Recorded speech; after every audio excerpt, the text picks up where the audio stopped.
Hello, Serendipitous here with another video for the board game shelf. So I'm a simple man. Um, I see a library, like a librarian board game. I uh, I want it. I'm sure this is not the only game that's based on like being a librarian, but this is definitely the one that's the most interesting to me so far that I've seen. Not that I've seen very many. So yeah, so Ex Libris. Um, Here we have, so this is, if you're familiar with board game terminology, I'm sorry. If you're familiar with board game terms or board game genres, this is part worker placement and part like sort of, I guess, tile placement, if you want to call it that. Um, Essentially, the story behind this game is that you and the other players are curators of individual libraries, and the town is looking for, is basically, is they're basically looking for a new head librarian for the whole town. And so when you tally up all the points, they have this really cool, official library inspection form, essentially. Um, so how do you fight to be like the head librarian for the town? Well, here we have the the things that describe what you get victory points on. Can't remember what the order. Okay, so. First of all your books need to be in alphabetical order. If there are any, various card here, let me show you. Here's an example of a card here. One card is like one section of a shelf, and there's like 2 to 4 books on it and stuff. And each book is various categories. And there's really funny like titles on them if you want. Strangler things, stuck in Yucky Muck, a novel, studious studs and their studly buds, and succumbing to succubi. And then also you can see the card shows the different categories of books and which letter they are, and also there's 10 S cards, and so this is the 9th out of 10, and it's alphabetical order. So if there's anything that's not in alphabetical order, you have to flip over the thing that's that's outside of alphabetical order, and then continue onward from there. An example of this would be, let's say I have these 3 cards. All right. So ideally, you would want to have it in this order, right? H, L, and S, right? But if, for example, I have it in this, or I have something in this order, and you lay them down like in a grid, essentially, right? Like you'll have up to like three shelves high and like however wide. But if I had it in this order right here, kind of laid out like this, then I would say, okay, H. So you look at each card and look at the one before it. There's nothing before H. H comes before S, so that's good. L comes after S, so this one would have to be face down. But then, if you have something next to this, then you basically start over, right? So even if this was like A or something like that, then you're still good. Like you don't have to worry about this S here. You're just caring about the card before it. So that can be useful though if you're having trouble having things in alphabetical order. Here's a good example. Here's a good example of this. Normally, this S would be out of order because this is S1, this is S9, but because this is flipped over, S comes after blank, basically. So there's that alphabetical order. You check that. Second of all is shelf stability. So again, you can have up your bookshelf can be your grid of bookshelf cards can be up to 3 shelves tall, and you can have them as pretty much as wide as you want.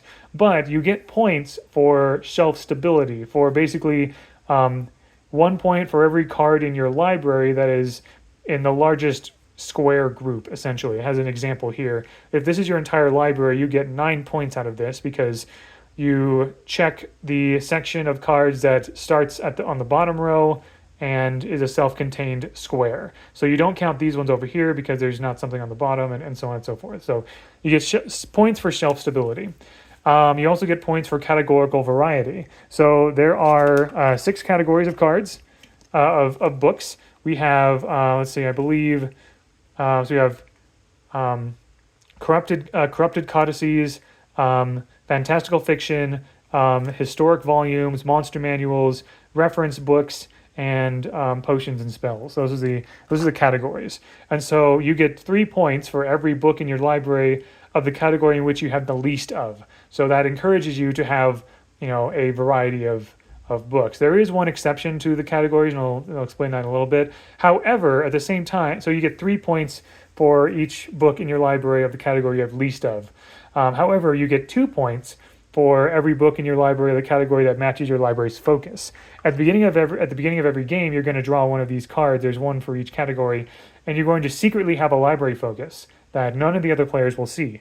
So if I have this, then that means that I'm secretly trying to focus on historic volumes, right? And I get 2 points for every book that matches that focus. By the way, they don't. So categorical variety and library focus, they count individual books, right? So this has 3 books. This has 2 books. You're looking at the individual books here. Now, and so anyway, so there's a difference between shelf and book there. All right, next we have prominent works. At the start of each game, there will be one category that is like the favorite one of the town, essentially.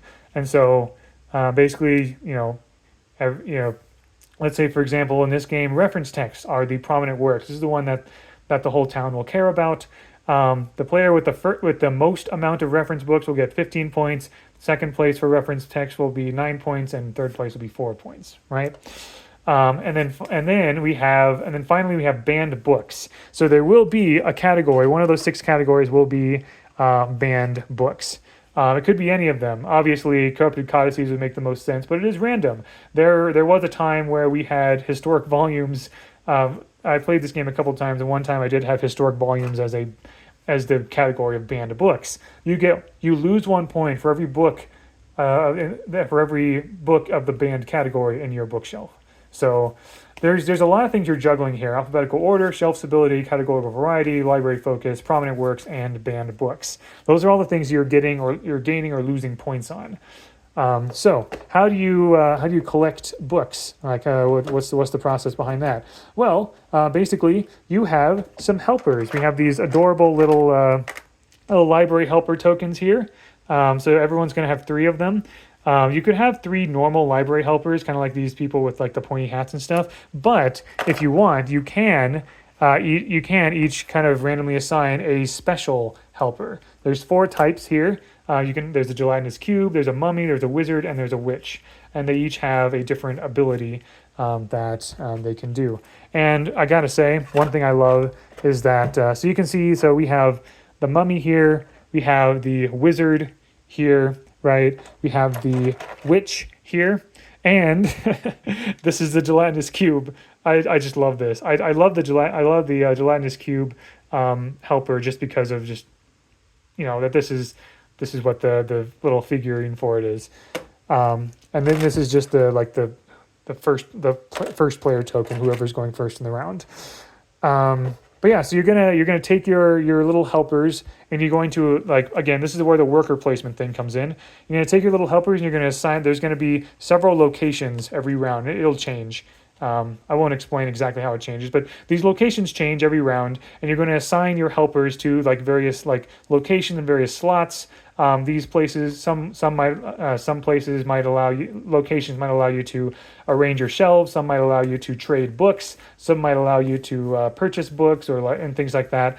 There are a lot of different things that librarians would care about to try to find books and try to refine their shelves. All these things, and there's even like auction houses or local draft house and things like that, right? So there's these locations that you will assign your helpers to, and you just kind of like you gain books, you lay your bookshelf out and everything. And at the end of the game, you tally up all the points based on the criteria. And there's a solo mode as well, official librarian license application. So that's kind of like if you want to play by yourself. But yeah, as a librarian myself, I love this game. It is very delightful, and yeah, my wife likes it a lot. My family also has really enjoyed it, and it's just a lot of fun. It's just a very, very lighthearted, fantasy library kind of thing, and it's really good. The best library board game I've come across, although I have not come across very many, but this is definitely I like this a lot. I'd be hard pressed to find another librarian board game that I would probably like more, but who knows? I might be surprised. But for now, this is fantastic. And along with Call to Adventure, my wife and I did also get this in Black Friday shopping this past Black Friday. So anyway, thank you very much for watching. I hope you enjoyed, and until next time, all the best.